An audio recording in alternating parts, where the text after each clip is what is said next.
What's going on, Final Fantasy Brave Exvius? Here we are with another news day on Tuesday. Today is March 23rd, 2021. Let's get right into it. Holy crap, we've got a War of the Visions collab. A new War. Surprising, though, that it's not Mashari. Instead, now it's Vinera Fennes. With all the collabing, with the way that the storyline and everything goes, you know, you'd think it would have been Mashari, but instead of bringing us a healer, I guess, you know, maybe it's about meta or something, but they bring us a DPS unit instead of a healer, and one that's not even in the story, this collaboration story. So I don't know, it's an interesting choice. Okay, but we've got Vinera Fennes. Alright. And then the return of Sterne Leonis Kitone, or Kit 1, and Gilgamesh. Her name's actually Kitone. Don't pronounce it Kit 1 unless you're memeing. Okay. And then whenever we summon with the trading coins, there's chances to get items. Like, we've seen that on previous banners. That's kind of nice, like STMRs. We can purchase STMRs if we've, got everything else that we want. So Vinera Fennes in her base form is a physical attacker and debuffer, and global original. Although War of the Visions is also a JP game, and so I feel like JP is probably gonna get her soon. Like we get her first, but I feel like JP will get her eventually. And then in her Brave Shift form, she's a physical attacker. All right, and I like the moon behind her. That's kind of fun. Okay. AX Awakening rewards are traditional. She has 1 turn cooldown, available from turn 1, so she can just go back and forth between her Brave Shift as much as she wants. Her Super Trust Mastery. So we're looking at a Super Trust Mastery that is like Sora level, It's like Sora's Trust Mastery from Kingdom Hearts, and everybody either has that or laments not getting it. So this may be, we don't have the stats on this yet, but this may be one of those make or breaks for Dark Visions for some builds. So we have Fallen Moon, boost attack by 70% and boost LB damage and chance of dodge. If that isn't a STMR built for Dark Visions, I don't know what is.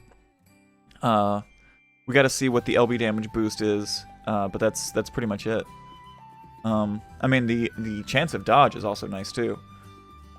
Then we have our Trust Mastery Award. The Trust Mastery Award is that's worth picking up multiples if you can do that.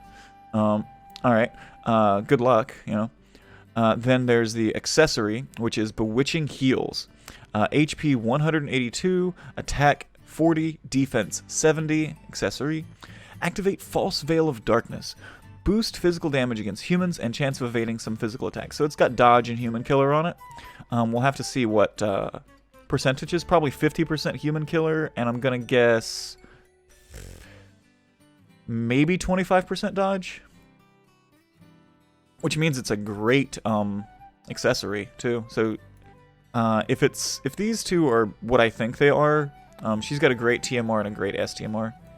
We'll talk about her vision card in a minute, although it does have 110 attack, so similar to the Kingdom Hearts card that is coming. Although, if the vision card is the whole reason that you'd be pulling for the 110 flat attack, because you missed the Kingdom Hearts one, don't worry. There are vision cards coming down the line that are in the pool permanently that have 110 attack. And then we have her standard abilities are Armor Cleaver. It's a cooldown ability that is a attack, defense, magic, and spirit break, and it deals damage over time damage to the enemy, to all enemies, and then fill LB gauge caster. Okay, so I want to know what that attack magic break is, that percentage, but that'll be pretty cool. Umbral Dagger. Deal dark damage and reduce dark resistance for one enemy. Add dark element to her own physical attacks and fill LB gauge. So that's probably a chaining move, I'm going to guess. So she's definitely a DPS and support unit. I'm going to guess that she is a throwing weapon or dagger or fist unit. She wants to use daggers, throwing weapons, or fists is the way it looks like to me. So she kind of shares some things with maybe Adele or Neovision Lock, perhaps, like as far as like equipability. All right, featured Brave Shift abilities. She has Shadowcast, damage one enemy. Caster can evade, so she puts her own stacks of Mirage up 6 times, and fill LB gauge. So she puts up 6 stacks of Mirage. Wow. For herself only, but Man-Eater Dagger. 2 uses per battle. This is her Magnus. Boost physical and magical damage against humans. Boost LB damage for caster. Deal partial and mitigated damage to one enemy. It sounds like she is an LB finisher in her Brave Shift form. And really, really an LB finisher against human enemies. So she may be a new physical DPS finisher, you know, like she may be, you know, kind of like meta changing. But I'm not saying go out there and get her until we see those stats. But she looks pretty damn good on paper. Alright, so she looks pretty cool. Alright, then we've got Sterne Leonis. Sterne Leonis, really, he's outdated, and he's not getting a Neovision Awakening. He's not getting upgraded skills or anything like that. So we're just gonna look at his Super Trust Mastery. His Super Trust Mastery, because his Trust Mastery isn't that much either. His Trust Mastery is attack 50% and equipment attack of 50% whenever you're single wielding. Okay. His STMR is really the only thing kind of worth getting with him. It is 434 attack, 38 defense, 38 attack, and what really is the good part about him, which is increase LB damage by 50% and dark resistance by 50%. So he's got one of the best, if not the best, body piece for boosting LB damage. Kit 1 has a great accessory and an okay, pretty good, you know, it's not, you know, you're not going to use it all the time, STMR. Her accessory is Saiga Gauntlets. It's got HP on it. It's got 43 attack, 26 defense, and 20% evasion. So it's one of the highest attack accessory weapons. Accessory with evasion on it, sorry. And it also has HP on it. Then we have War of the Visions Gilgamesh. War of the Visions Gilgamesh also, you know, relegated to no Neovision Awakening or anything, so we're not going to go over that. He has Helmet of the Sworn. Helmet of the Sworn is 45 attack, 25 defense, 45 magic, and 25 spirit. And then his STMR, which is really what's great, it is attack magic 60%, increase equipment attack magic 50% when dual wielding. So it's a nice little attack magic buff for your hybrid units. So, and also for dual wielding. Also, I've used it a lot on just, you know, not hybrid units. So, you know, there's that. Okay.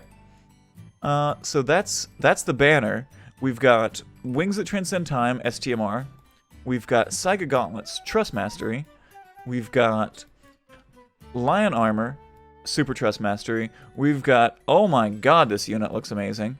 I'm not saying get excited, but get excited.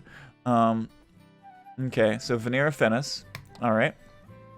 And then War of the Visions intro quests. War of the Visions intro quests.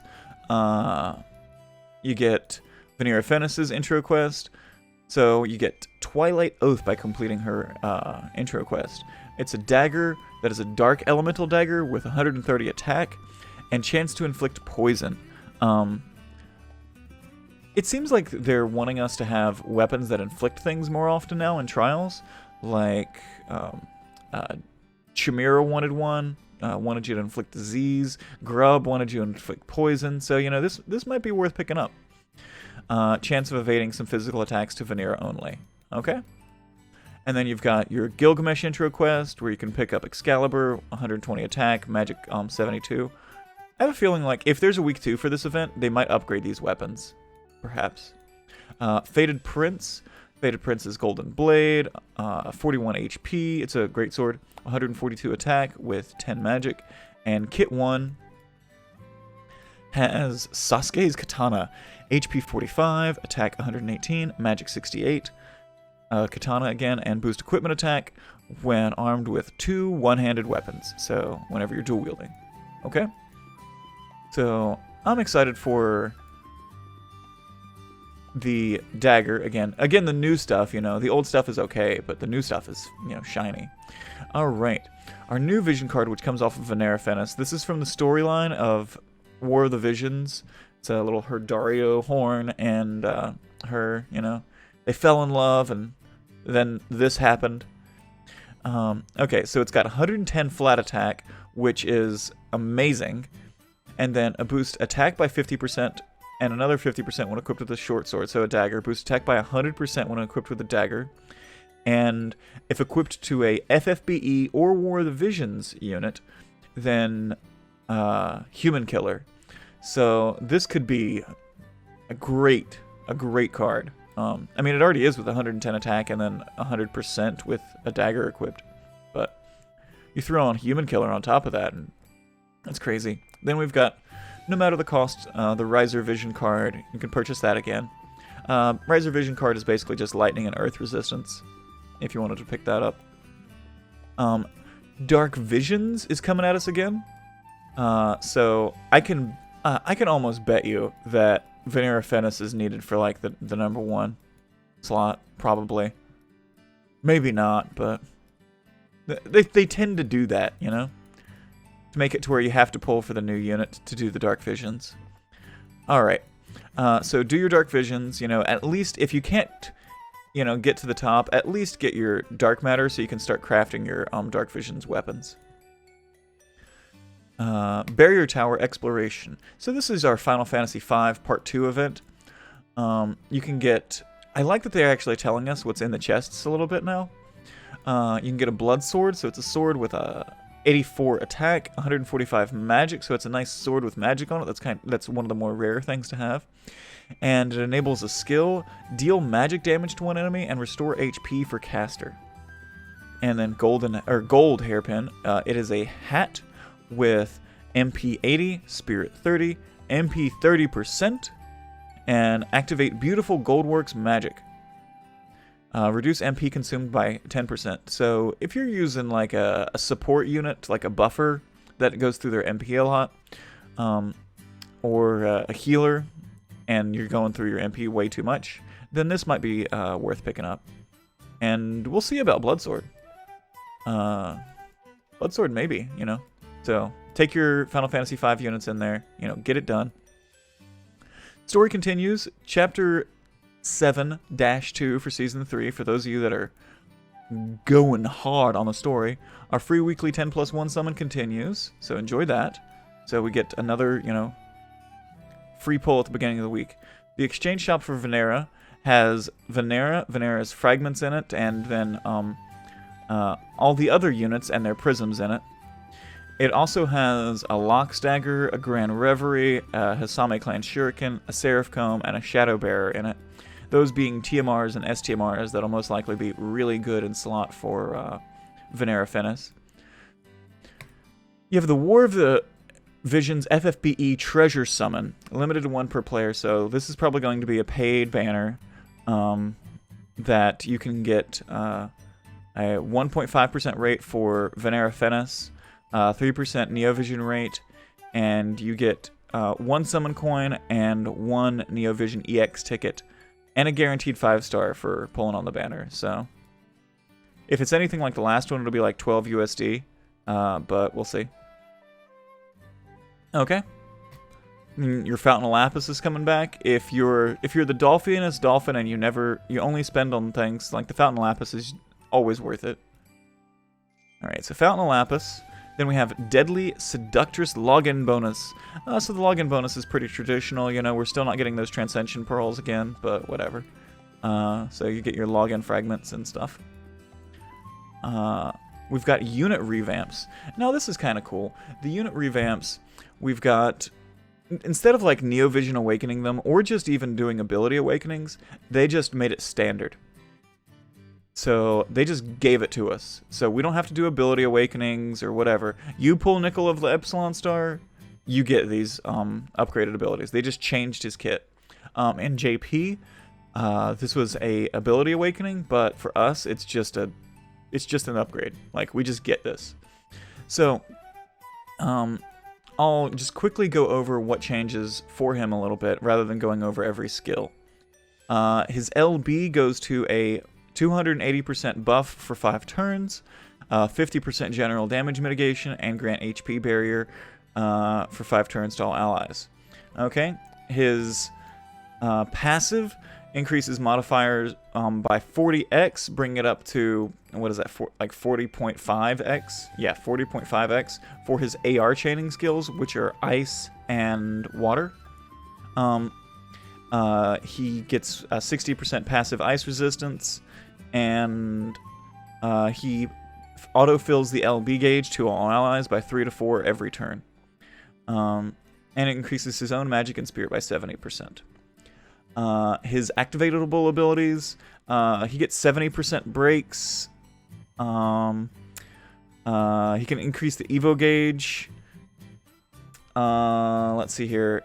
He can add water element to physical attacks to the whole team, and then boost the water, physical, and magical damage by 10% for 5 turns to all allies. So he's a cheap unit for that water. He's a cheap Yoshikiri.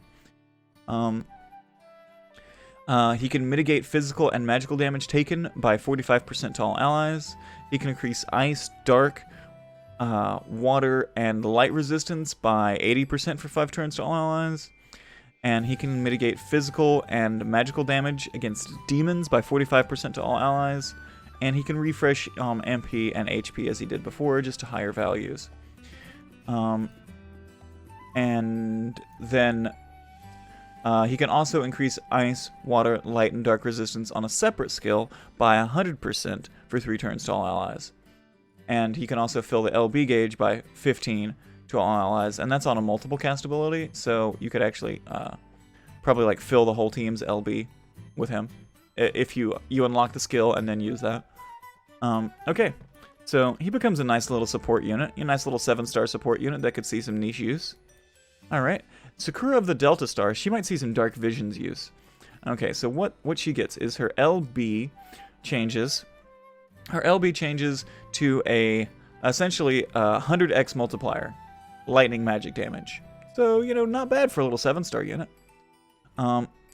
She gets boosts to her LB damage as her passive. She gets more flat magic. She gets passive NP recovery. And more magic percentages. In her standard kit abilities, she can give herself killers for 200% for beasts, aquatics, and reapers. That's huge. That's like, like Regina levels. She goes 200%, and then you steal it with, so again, we're talking Dark Visions. You do Beast or Aquatic or Reaper Killer for 200%. You steal it off of her with Zon, you apply it to the whole party, and you go in for the kill. So she definitely becomes a better unit for Dark Visions. She actually can do with her lightning damage skill, her skill that she just gets at level 1. It gets really high modifiers, so that's nice. And she does get 130% lightning and peril, but really she's a unit that just has a bunch of skills that all add modifiers to one DPS skill. So she's a single hit finishing unit. So she just gets a lot better, honestly. Yeah, I'm excited for her. And then we have Sweet Luca. Sweet Luca, I'm not excited by Sweet Luca's changes. Sweet Luca's changes, she gets resistances, auto resistances to Z's and Petrify.